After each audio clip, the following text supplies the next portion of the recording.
O IDR, ele pode ser instalado no QDC de três maneiras diferentes. Primeira, como proteção geral, que é o modelo mais usado aí, a gente vê sempre nas casas aqui da geral, né, casas de pequeno padrão. Como também a gente pode instalar ele para proteção de um grupo de circuitos e também pode ser instalado para proteção individual de um circuito. Eu vou dar detalhes. Quando a gente tem o IDR instalado junto ao disjuntor geral, a fase ou fases e o neutro, elas vão passar pelo IDR, alimentação mesmo. Sendo que as fases vão alimentar o barramento de fase e o neutro, o cabo de neutro, vai alimentar o barramento de neutro após passar pelo IDR. E desses barramentos sairão todos os circuitos da edificação, beleza? Essa é a situação que encontramos na maioria das instalações. O problema é que se houver alguma fuga de corrente em algum circuito, toda a instalação será desenergizada. Tá? Em termos de uma residência, por exemplo, não vai ter muito problema se a gente tiver uma instalação com um DR só. Além do incômodo, né, de rearmar o IDR e tentar descobrir em qual circuito está tendo a fuga de corrente, mas é só isso. Agora, se for uma clínica, por exemplo, uma clínica cheia de salas, aí você já imagina o transtorno, né? Se desligar o geral, apaga toda a clínica, desliga todos os equipamentos. Então não é legal no ambiente comercial, principalmente de médio ou grande porte, você ter um IDR só, tá bom? Por isso, em alguns casos, é necessário instalar os IDRs por grupo de circuitos. Nesse caso, existem algumas observações que devemos fazer, tá? Primeiro, o valor da corrente nominal do IDR deve ser igual ou superior à soma das correntes dos circuitos. Um exemplo, neste quadro nós temos 3 circuitos monofásicos protegidos pelo DR, cuja soma das correntes nominais é de 24 amperes. Logo, esse DR de 25 amperes suporta a carga instalada no grupo de circuito, tá? Nesse caso aqui também foi necessário utilizar um barramento de neutro para cada grupo de circuito protegido pelo IDR.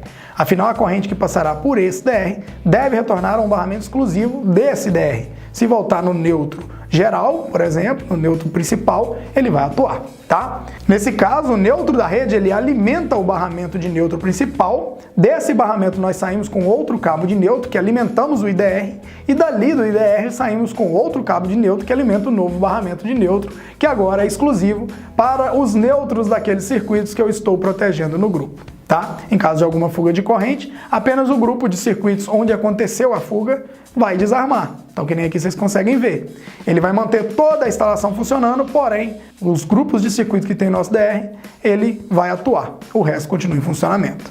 Entendidos até aqui? Agora, então, vamos para o nosso último exemplo, que é quando a gente coloca um DR para proteção de um circuito específico. Olha só isso.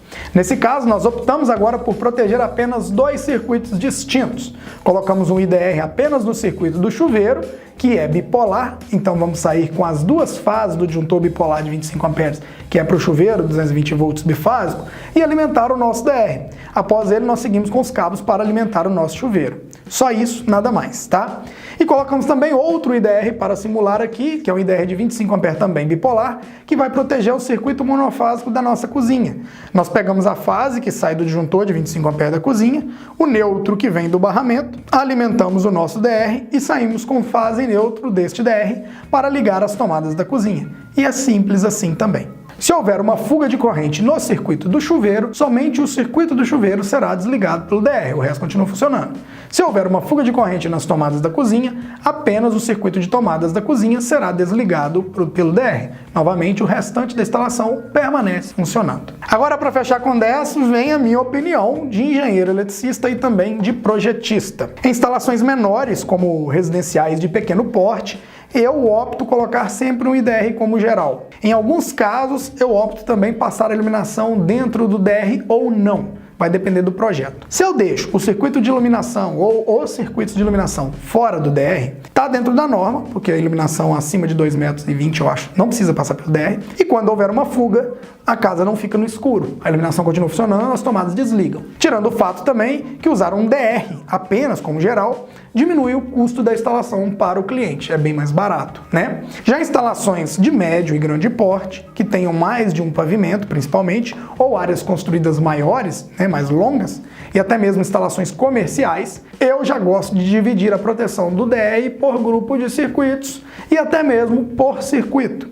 Eu já fiz inclusive quadro de uma casa que tinha grupo de circuito protegido pelo DR e os chuveiros tinham um DR exclusivo. Vai da necessidade e depende muito da carga instalada também. Então eu recomendo que vocês pensem onde que vão colocar o DR antes de estar instalando, tá? Planeja a instalação.